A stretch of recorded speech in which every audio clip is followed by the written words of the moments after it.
Hi, I'm Jack Barron. I'm the host of Travels with Jack. Thank you for tuning in. As always, we invite people who watch these shows or local people to please contact me or contact Framingham Public Television and let us know you'd like to be a guest on the show and share with us and your neighbors a recent trip or even a trip a few years ago. I would be very happy and love to interview you and have you share your stories with the community. And tonight, I am very lucky to have Joel Winett with us. Joel has been a resident of Framingham 42 years. He doesn't look that old. Originally a Brookline High School graduate, MIT undergrad and graduate in computers and electrical engineering, and has a master's from Columbia. He's going to talk to us tonight about China. I didn't ask him if he speaks Chinese, but no, I know. I don't. No, okay. But he worked for Lincoln Labs, which is part of MIT, for many years. And he's been very active in Framingham town government. He was a moderator for several years. And his wife, Ruth, who joined him in the China trip, is a library trustee. She's the chairperson of the library. So my compliments to her. And he has 3 married children. And tonight he's going to tell us a little bit about his trip to China. And why don't you start and tell us a little bit when you went, and you have pictures for us, and fill us in a little bit. September, I'm retired for 8 years, and once you're retired, you can find the time, and you don't have the commitments of the jobs that you're working at.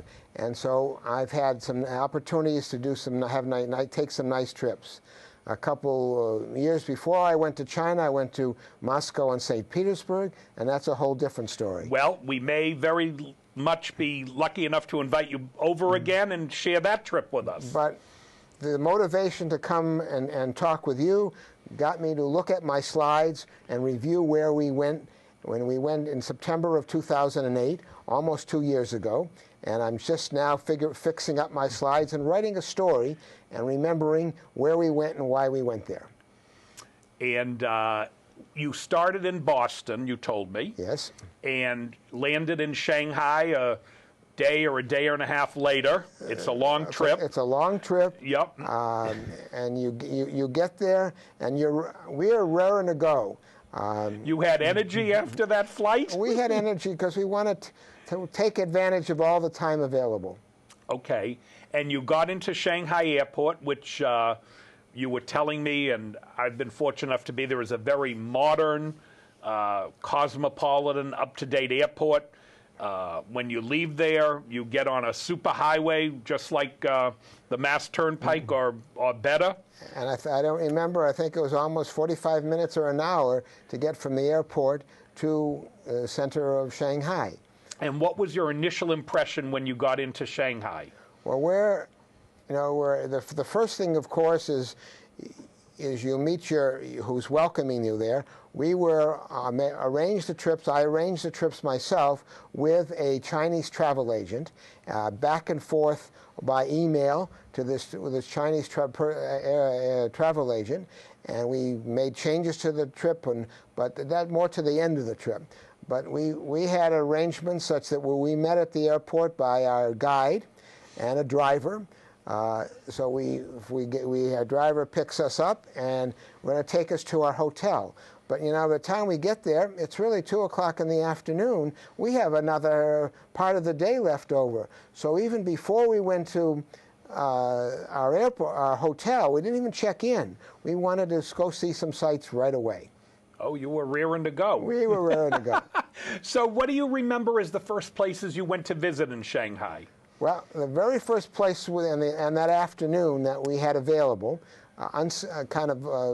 go as you plan as you go, as you say. It wasn't kind of on a site of the museum and the other places you see. We wanted to go see some Jewish sites in Shanghai. We started off going to a synagogue, and we got a tour of the synagogue. How active is the synagogue in Shanghai? It's not an active synagogue. Okay. It's more of a tourist site. Okay. But there is a person there that greets you there and shows you around and tells you a little bit about the history of the place you were there. But one of the reasons we went, wanted to go to this area, is my wife's uncle had lived in Shanghai, and he left. I was able to go from the Nazi concentration camp in Dachau. So hold on. He lived in Shanghai. We're talking 1939, 1940. Okay. Right. So a little while ago. A few, yes. A good while ago. So he had been a concentration camp. He was in the concentration. I guess I'm not actually sure how long. He may have been in the concentration camp 6 months or a year. Okay. And at those days, I still don't understand it, how you can be incarcerated, but yet if you get the right papers and the right amount of money and this is, I believe, probably 39 is before they started the cremations and that kind of situation. So maybe there were opportunities to get out. There were opportunities to get out, and as we know in this case. And so he got out and went through France and Europe and on a bus, and eventually ended up in Shanghai. And why Shanghai?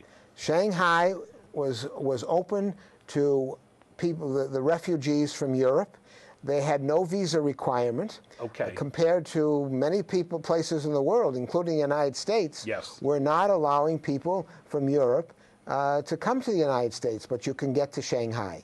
And so there were 20,000 people eventually went to Shanghai. It's a large number. 20,000, these were mostly Jewish refugees from Europe. Okay. From Germany, I'd say predominantly. Or from my uncle was from Vienna. Okay, from Austria. Yep. And I'm sure people came from other places as well. And so we had this as an idea. We want to say, okay, where did he live? And so one of the very first things we did after we left the synagogue is we went to this place where you see now on the slide.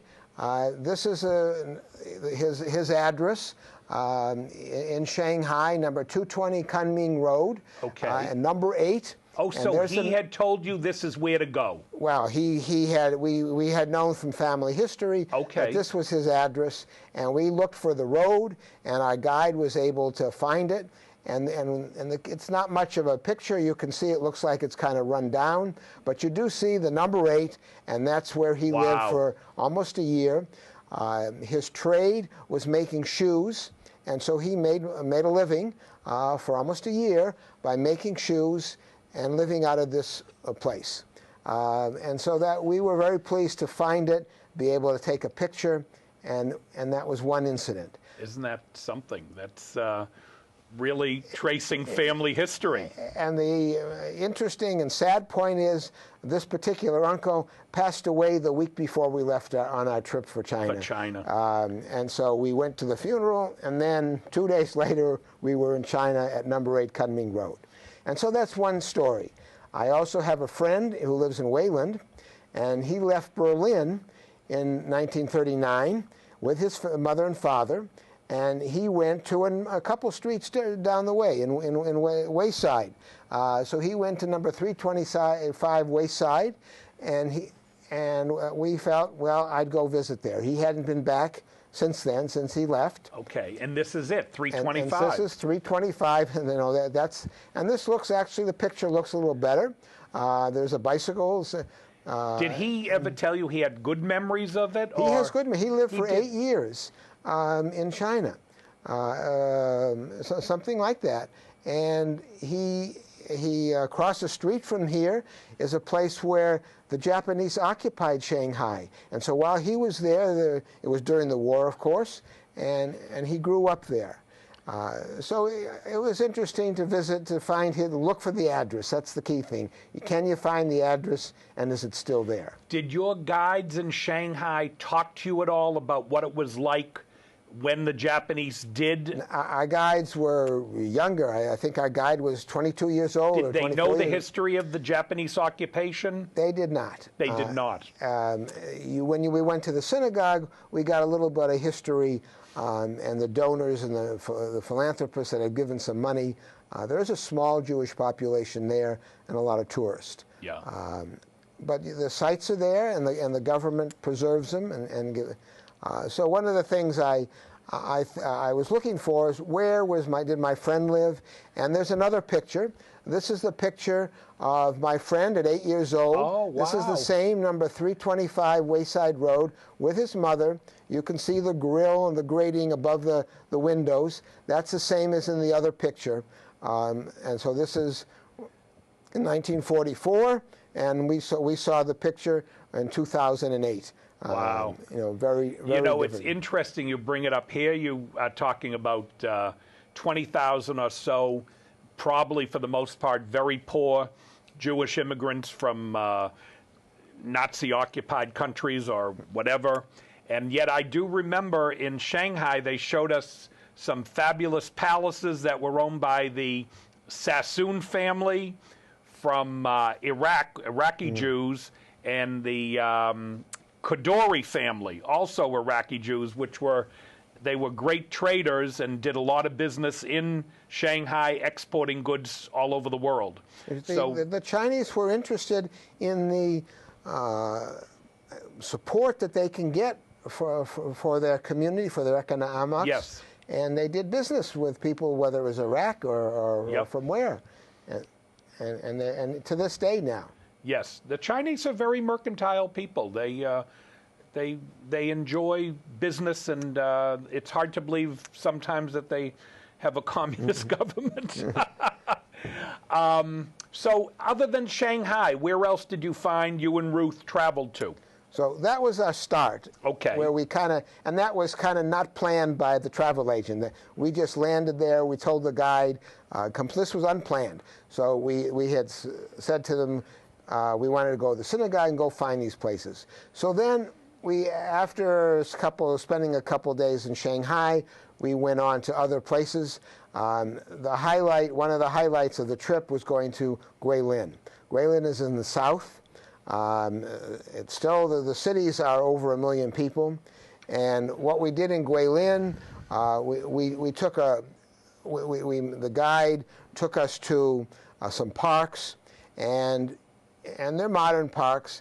This is a picture of Alice, our guide, that's not a statue, it's a sculpture. That's what it is, a sculpture. Oh, really? Okay. It's a sculpture in a park saying hello. And so I picked this slide, or this picture, as a way of beginning our trip and a way of indicating that the country is very friendly, the guides are friendly, all of them. And Alice, of course, is her English name. All the guides that we had, besides their Chinese name, had adopted English names. And so that was our beginnings of our trip in Guilin.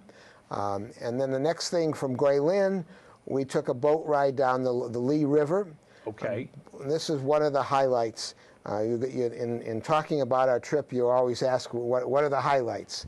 And the highlight is the beautiful scenery and the people. Oh, this is it. And so here's our trip. Oh, that looks like out of a South Pacific movie. It's a magazine picture. Yes. What impressed us, what looks like mountains or hills, karst, K-A-R-S-T. They're limestone formations. Okay. And they're actually one of the world sites by the... Now, is this the boat you were on, one of these? No, we were not on one of these bamboo, a couple logs put together and tied, and for fishermen, where they're even standing up on the water on their boats and fishing. Yep. From log boats made out of logs. We're on a little cruise boat that had maybe 30 or 40 people. Okay. Meandering down the Li River. And we met some other people. When you go on trips like this, you meet people. We met somebody from India who was on there. And it got me interested to go to India someday. Oh, India is a very fascinating trip. We were talking with the state representative and his lovely wife a few weeks ago. They had been to Bangladesh, and that, of course, at one time was part of India, and his trip was very exciting. He was kind enough to share it with us here on the station. So you went down the Lee River, and then where? At the end of the Lee, or the Lee River, the boat trip took it to the village of Yangshua. It's really, it was about a 2-hour ride or so, very pleasant. And there's a time where we walked the streets, we rented bicycles, and go out to the countryside. And we have a chance to meet some people. We went into somebody's home, and there's our picture of the people we met, the two sisters. Of course, I'm on the right, my wife is in the middle, and the two brothers. One brother is very sick.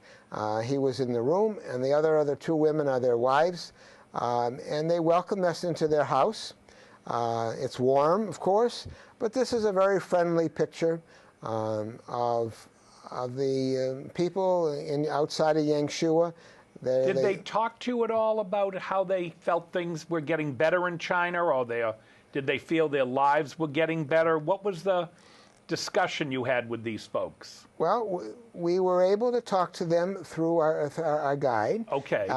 They had it's a farming area, really.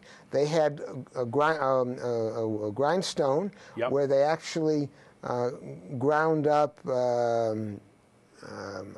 I would say it's chickpeas or something. Okay. They make a paste. A patty and a patty paste of sorts. Yep. But on some other pictures, I have the grindstone and pictures of the field. And the next picture you'll see they're inside of their house, and they make wine. And that picture, that jug in the back is snake wine. And I'm not sure I wanted to touch it. You know what I see in one of the bottles? A snake. And you see snakes, that's right. They're the couple bottles.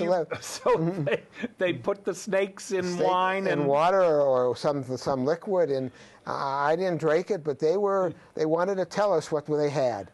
Okay. And so they made snake wine, and this. So instead of being snake oil salesmen, they were snake wine salesmen. Snake wine salesmen. Okay. And they were happy. Yeah. The place is very primitive, as shown in that picture. But it was nice to see somebody. They're welcoming the tourists. Yes. And that's no, probably it's they always do that. Nice to visit with the local people. They probably do that for the next people the next day or what have you. Now, did you get to have lunch? Did you have dinner? Tell me a little bit about the food in this particular community. The food in general throughout China was all the same as far as we're concerned. Okay. Stir-fried rice, more food than you want. Now, we were traveling, just the two of us. Yep. We ate, they take us to either a restaurant or a cafe where all the tourists go. Okay, so you think mostly to tourist-directed type restaurants? The food, for the most part, was included in our trip. Okay. And so they took us where you would go during the day to a place. They'd set us at a table. There'd be a Lazy Susan, which would have all kinds of stir-fry. You'd have your noodles, your rice, your beef, your chicken, more than you want for a big meal. And then that's what you'd have one day. And the next day you'd go to a different restaurant and you'd have the same food. Okay. At least to us it was the same food. But on this particular stay in Yangshua, I might want to bring up the next slide, which basically shows something special about this house. Now, what are we looking at now? The lady shows us her prized possession. It's a coffin. And this is what she's all planned for the future. And in one special room, she has her coffin. And really? And it's something she wanted to show us. Did they discuss with you at all that the Chinese buy these little items to send to the afterlife? Did they show you that at all? They had some things in the living room that they would bury with her when the time comes. Yep. And the words my wife said, may you be a long time before you have to use this. Okay. Whether she appreciated that, I don't know. But I remember them telling us that the big selling item the year we were there were paper cell phones. And you would offer them as an offering. You'd burn them to send to your relatives in the afterlife so they would have a cell phone in the afterlife. They did use incense, Yep. a bit, many in the homes. Candles and incense, as you say, little bric-a-brac Yep. were something they collected, and as we do too. But we're looking at farmers in this particular picture and a couple other places we visited. They're not, we didn't go the wealthy, except our guides. Yep. Our guides were young. Some of them were married and had a child. The child was being taken care of by the grandparents, and she was out working. Yep. That's Not that different from here. not except we don't always have the grandparents staying home and taking care of the kids. They So make other you got a arrangements. sense there was more of a continuation of family, You live close with your parents, or at least in the rural communities. right. Did you get a sense in the cities, like in Shanghai, as to how they were living? Or? They did well. Actually, it was a Shanghai guide I remember who told us that she was not a Han. The Han, which is the major, 92% of the country are Han people. Okay. And the rest of the people are the minorities, 8%.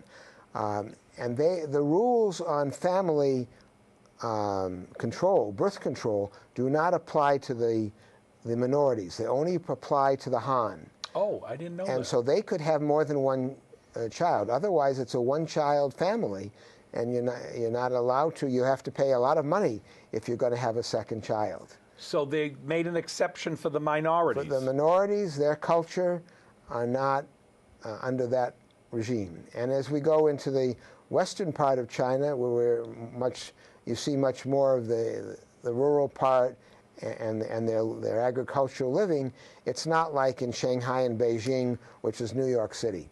As far as I'm concerned, it was New York City or the big cities with cars and big buildings and offices and computers and everything else. So you had left there, So we're and after Guilin, you went on to what was your next place? So then we got the beautiful part, the karst and the scenery. We're now going. We took a flight. We fly from Guilin to Kunming. Your Chinese is very good, by the way. Well, I try to remember how to pronounce the words in the cities. Kunming is a big industrial city. We stayed at a fancy hotel in Kunming, and I guess an hour later, after our day tours, that's where you go and you have a massage. Oh, okay. Or a foot massage, because you're done doing a lot of walking, and you could take advantage of that in the hotel. We did that. But outside of Kunming, we went to a World Historic Site called the Stone Forest. And this is a picture of the Stone Forest. Okay. Outside of Kunming. You see here the native dress, and you see tourists in the background lining up to the entrance. So it's very colorful. It's warm outside, and you see the karst, the limestone formations. Let's go to the next slide. The next slide will also show us in this park, the stone looks park. like an elephant way up there. And it is an elephant, natural formation. Really? A little bit like Laconia, New Hampshire, with the Man in the Mountain. Man in the Mountain. Well, elephant in the mountain. Oh, okay. And so this is one of the sites. We spent about 3-4 hours walking around this stone forest.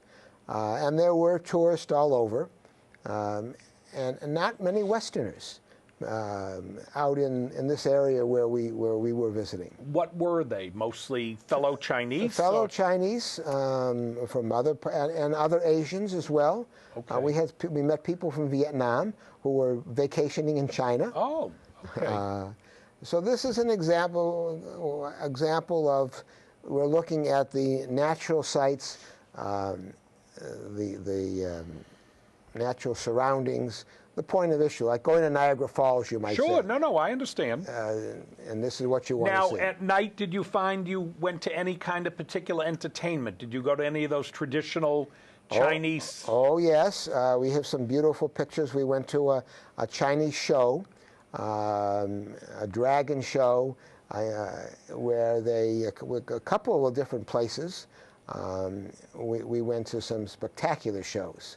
Yeah, I was always very impressed with the traditional shows. The costumes were fabulous, the dancing, everything. And in one of actually in Yangshua, where we were, we went out in the country and they had a sound and light show.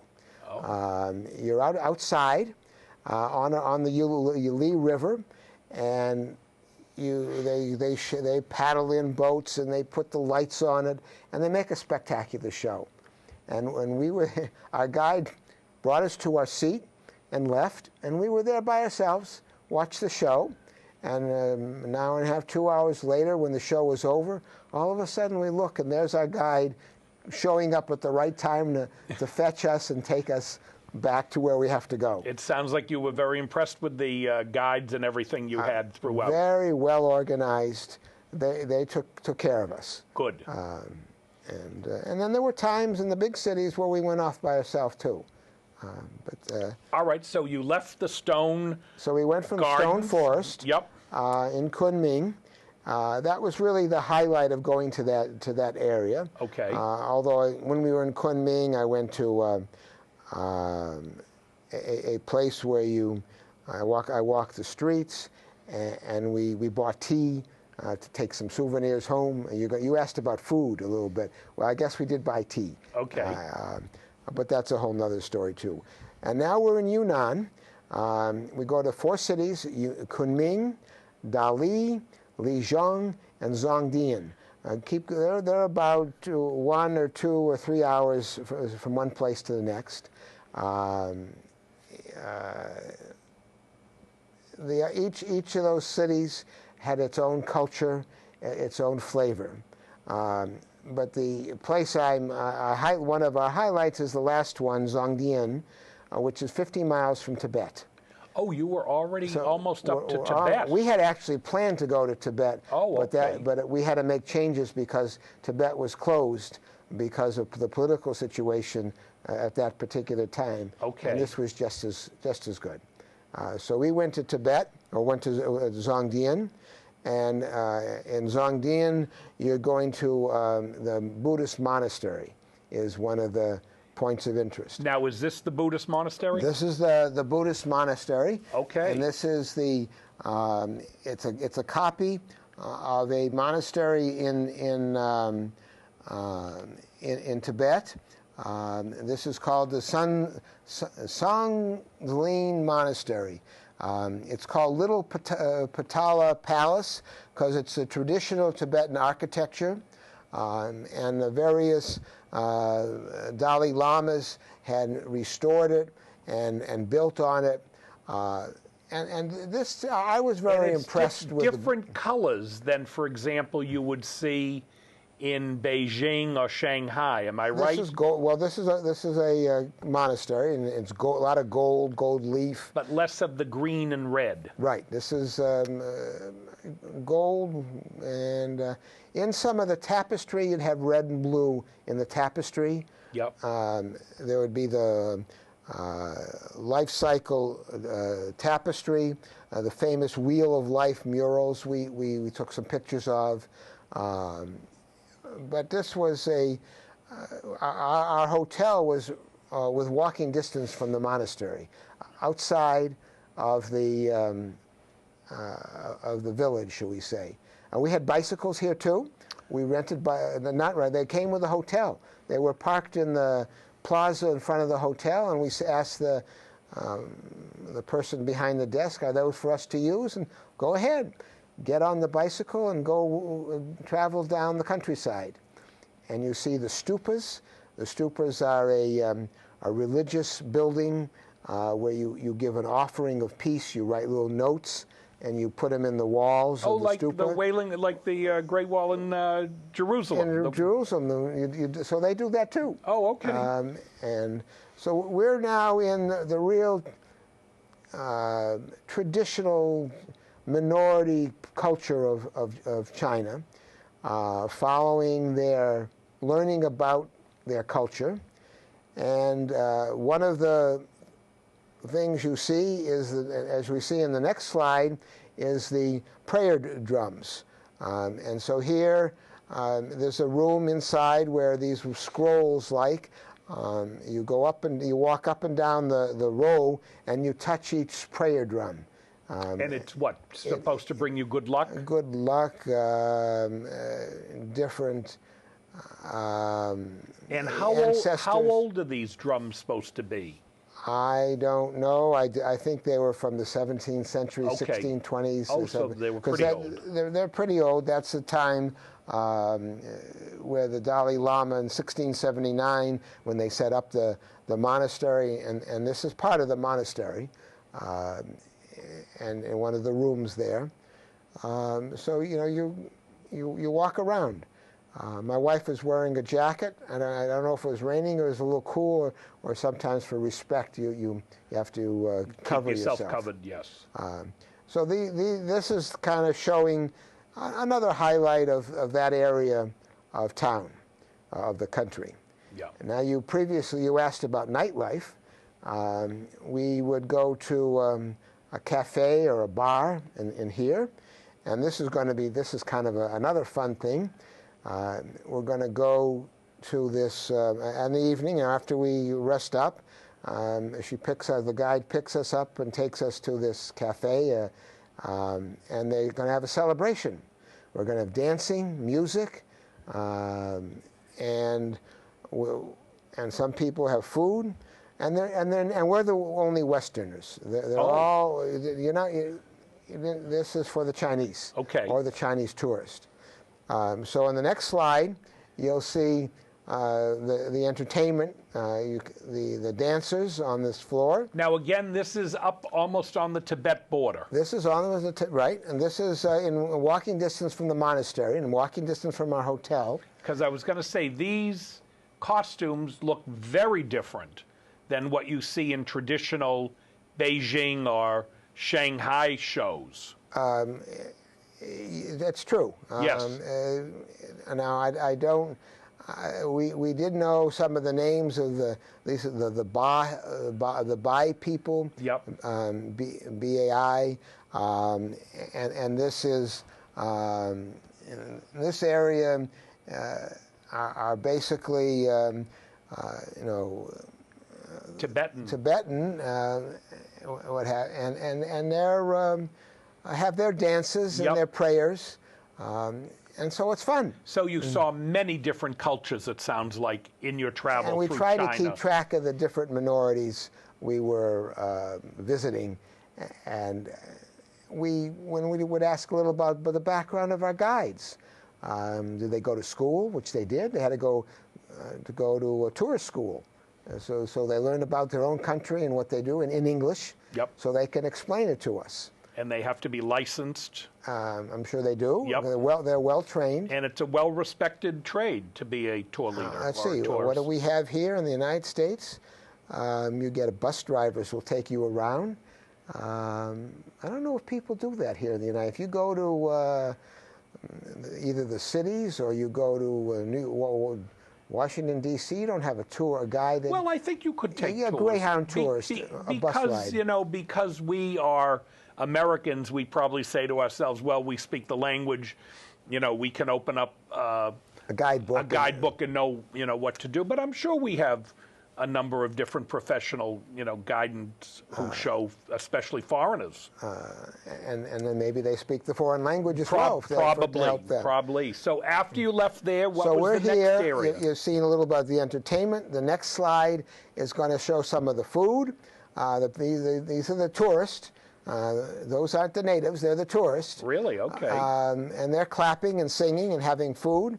And we're also going to have some wine. It's basically the type of wine. It's not a rice wine. It's a barley wine, and that you drink. It's very strong, and you go clap, clap, Saluja. Now it's not Saluja, but that's what you might say. I couldn't pronounce what they say, but you go clap, clap, and you drink it down the hatch. And you didn't bicycle home that night. They had to No, drive you home. this is just a walk. So in this location, in this fun evening, the next picture will show us some more of the ritual, and we each get a prayer shawl. So there are prayer shawls that are on this rack, and the woman is going to give me my prayer shawl, and honoring me, and I honor her. And the next picture will show my wife getting her prayer shawl. And you see in the background, these are other tourists. You sure you weren't in the synagogue here, Joel? Yeah, this is their synagogue. This is, looks like they're all wearing a black uniform. Yep. And they have their shawl on there, whatever they were given it. It's kind of a, I call it a gimmick of this place. They give everybody a prayer shawl to celebrate. And this was fun. This was a fun evening. It looks like you two had a good time there. So we had a good time, and we brought our shawl home with us too. It's made out of silk. Oh, really? Okay. Silk strands. All right. So you were here, and then the next area you moved on to. So we've kind of gone through the countryside in Yunnan, and now we're going to go back to the more typical places that the tourists visit. I say typical, so we drive from Zhongyan to Kunming, and then we take a flight from Kunming to back to the east. And the next pictures we're going to visit is Xi'an. Now, many people that go to China, they go see the terracotta soldiers. Yes. This is in Xi'an, outside of Xi'an. How did you find the airplanes? Do you remember if you... Oh, the airplanes are no hesitation. You know, you say, well, they're Boeing 727s or the equivalent. So you felt very safe and comfortable and in modern air transportation. I think that was better than trying to do the subways. Okay. We didn't work the subways very well in Beijing. But the airplane transportation and bus and cars were just fine. So you can't go to China without going to Xi'an and seeing the terracotta soldiers. It's a whole community that was formed by the clay soldiers and the Can you give us a little history? What was, I'm trying to remember, but I think, weren't the soldiers buried with the emperor to protect him in the afterlife? This is afterlife, and so they've uncovered 2,000 soldiers. You kind of look in the center of this picture. Each soldier has a different expression on their face. Amazing. All made out of clay. Fired in their kiln, and there's also an area where they have chariots, wooden chariots. This is underground, and there are 3 pits that have been uncovered, and this is one of the 3 pits, in an area 43,000 square feet. You know, for about 8. Let's see, that would be 6 by 6, 6,000 by 6,000. Feet. It's amazing. It's a big area underground, and the leader wanted these to protect them. And then these were destroyed by the next leader. Some of these soldiers were destroyed. These were only uncovered, I believe it was 1949. Oh, okay. So this was not known. Not known for years and years and years. And am I correct in saying that they are still uncovering more? That's correct. Yes. They say they had about 6,000, and they've only uncovered 2,000 of these soldiers. So there's a lot more to go. There's a lot more work to do. There are 3 buildings, and there's a museum. The museums were also where they've taken some of these artifacts out from underground and put them in a glass case. And the chariots were restored. They have a restoration for chariots. They have a hospital to repair the people, the clay soldiers. Really? So this is really a sight to see. This is one of the major sites, I believe, globally, that they always suggest to tourists, you must see the clay soldiers. Yeah, it is. And actually, there was a replica of this down in Florida when one time when we were near Disneyland. Oh, really? Where's Disneyland? Disneyland. Orlando. Outside of Orlando. Where there was a China exhibit we had seen many years beforehand, and so seeing the real thing was really the real thing. The real thing. And then, as I say, this is outside of Guilin, and we had tours of the city, and one of the things was the parks, and we bicycled in Guilin too, because you want to get some exercise and you want to travel the way the natives travel. Yes. Yes. And we went to some of the parks. The parks are not for children, are not only for children. The parks are for adults. There's places in the parks where you do exercising, pull weights in the park, and I think I might have a picture of this later. Were you impressed? I remember I was very impressed with the older people in China who were doing all these exercises every day in groups of hundreds, and getting out there as in teams and moving and jumping, and it really was, I remember, very impressive to see the older retired Chinese people actively exercising together. Right, and they go out. They play ping pong in the park. Yep. My wife and I played ping pong. We played ping pong. We interrupted some Chinese that they were playing ping pong, and our guide said, "Would they allow us to? Would they play with us?" And so we did. My wife and I played with a Chinese couple. So we kind of enjoyed mixing. It sounds like you did. What they do. Now, after the soldiers, you moved on to where was the next place? So now the next place is Beijing. Oh, the big city, the big capital. City, the capital, and Beijing is the highlight too. And I'm sure you want to know I say one of our highlights was the Yunnan province, but what we see next is our next highlight. What we hear here now is the Beijing Wall. Okay. Oh, the Great Wall. And we have to take a cable car. You could walk up, but we didn't. Okay. This is a cable car that would take us up to the top of the wall. Number 58, the cable cars are numbered. And this cable car, I don't know if you can't quite see it, but President Clinton went up in 1998 in this cable car. Oh. And so it's stenciled on the outside of the car that in July 28th, 1998, U.S. President Clinton went up to the wall. So this is and we happened to get that cable car just by luck. Well, maybe you'll be our next president. And so that's what it says there. I can't quite see it, but I think it says that's the cable car. Okay. So that's how we get up to the top of the wall. And now you'll see the next slide. You'll see the wall itself. We spend an hour walking up and down the wall.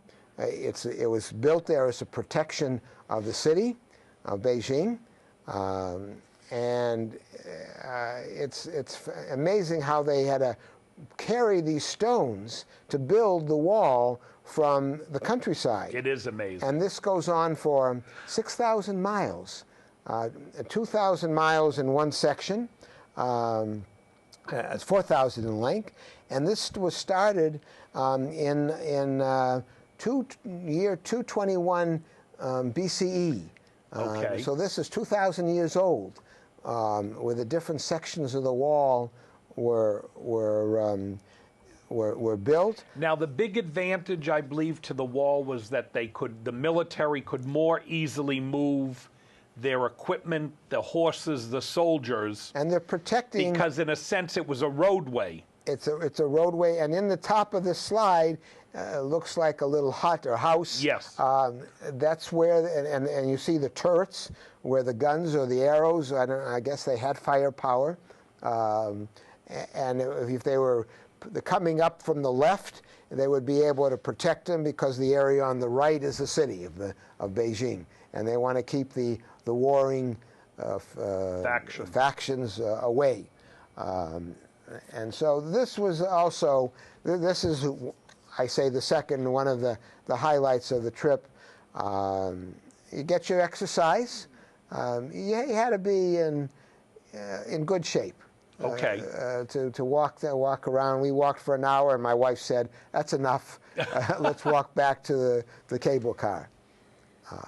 But I think I was very pleased that we were able to see this. Was it as impressive as you had expected? Less impressive? I didn't more know impressive? that much, really. I just knew you heard about the Yes. wall. They say you can see it from a satellite because it's and we picked. There are three kind of sections of the wall that you can visit, and this is one of the popular sections.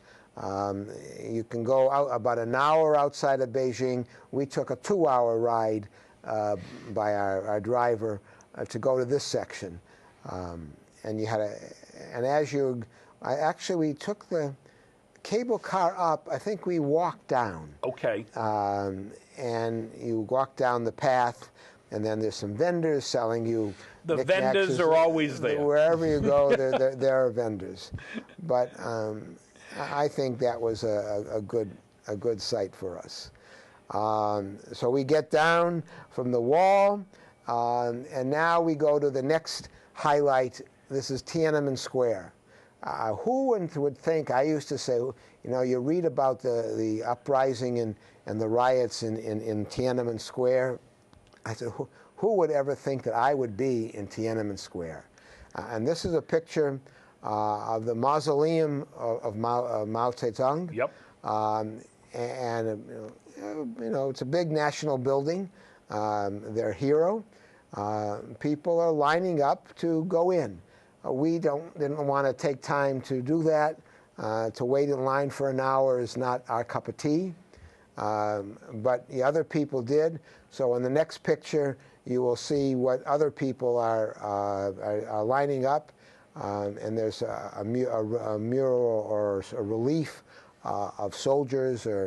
Now, is this particular relief dedicated to the communist overthrow of the Nationals? Probably is. Okay. I don't know the history of the relief, but it's it is. I guess you would say it's still a militaristic government. Yep. They're under control. They honor their soldiers. Now, what I see in this slide, it looks to me like a church in the background, and I don't know if that's. I don't know what that is. I have to do a little more research on what's in this picture.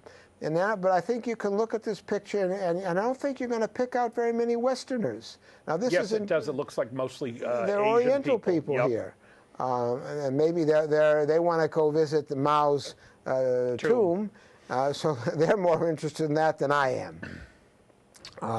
So we go. We're there, and now on another part of the square, we are going to the Forbidden City. This is the Imperial Palace. You see the picture of Mao on the entranceway to the Imperial Palace. Yep. And our guide asked a question. They said, "Do you put pictures of your presidents and hang them on buildings?" In the post office. Maybe the current president, yes, you might. Current president. You'd have a small, but not a good 6 feet, 10-foot pictures. No. I says, we put our presidents on our money. Right. That's where there might be pictures of the president. But that was a question our guide asked us. And the Forbidden City, of course, was the famous historical home to the emperor. the emperors have their special thing, and they treat women very differently. The women have the women's quarters in the palace, and the men's palace. And so now we'll walk through the gate and we'll go inside the palace. And inside the palace, you'll see soldiers again protecting the tourist. And a look at the architecture. I was impressed with this. The pagoda-like style on the corners or on the buildings. And this is real tourist country, because you see in the next slide, you'll see a bunch of tourists milling around the central courtyard of the Imperial Palace. Looking at that again, they're mostly Asians. Yes. But you see the buildings on the right and far the archways. This is the Imperial Palace. Very, well preserved, and the people visit there. It shows you how long China has had a government in place. And a big government. And different kinds of. Yes, and different kinds. But this is a country that is used to being I mean, the dynasties governed with big governments and building big projects. I remember they told us that building the Yangtze River Dam was just, for them, another big project that they are used to doing. Big project. So this is the Winter Palace, the Imperial Palace, and then we'll take a day trip out to the Summer Palace. And the gardens of the Summer Palace were... oh, see, there's the colors. Yep. And there's the colorful decorated boats in the Summer Palace. Is on a lake, and so we'll take a boat ride. But look at this. I think this is typically Chinese. Yes. The dragon. The dragon is a symbol. Yep, the bright colors. And the bright colors, the paint. Very exciting to see the colorful paintings. Yes. And so this is a boat that you go on. The next picture, you're going to see the Summer Palace. We're approaching the palace in the back. And as we walk around, there's really a park. You're not going inside the palace. You're walking around the buildings on the outside. But I always like being around a lake and water. It's a nice afternoon. No, all your slides are beautiful. I have to tell you, the trip just looks, very, very wonderful. After Beijing, was that the finale? Well, Beijing is our last place. We have. And in the Summer Palace, there's one of the boats is a marble boat. Okay. And of course, the marble boat isn't going anywhere, but they'll spend a lot of money to build this marble boat on the lake. And that's where they do things. Joel, I have to tell you, it's quite a trip, and I just can't thank you enough for sharing it with us. If we have a few seconds, we might show you the modern buildings, because China is a modern, and so I have a couple of pictures of modern office buildings. Yep. I stopped by to take pictures of what one building is, and then we can go on to the next. Modern office building. Wow. Interesting. I'm kind of a fan of architecture. Well, these are very interesting. And this was interesting. And the last one is there's a picture of a park where people are exercising in the park. And we're there at the time, right past the Olympics. And so the theme of the Olympics is one world, one dream. And they dreamed of having the world concentrate and come to. And so this is in the garden. And now you'd see that around here too. So you go one world, one dream. Very impressive. And so that's the way we think of the the Olympics. We were at the tail end of the Olympics. Well, thank you again for sharing this with us. And I'll shake your hand as we shook our guide's hand in the beginning. Thank you. I'm sorry Ruth didn't join us today, but and I hope you'll visit us again. I'd be very interested in hearing about your trip to Russia. I'll have to do a little more research on that, too. All right. Thank you. I thank you very much. Thank you, everybody, for joining us. And if you have a trip you want to share with us, we would love to have you as a guest.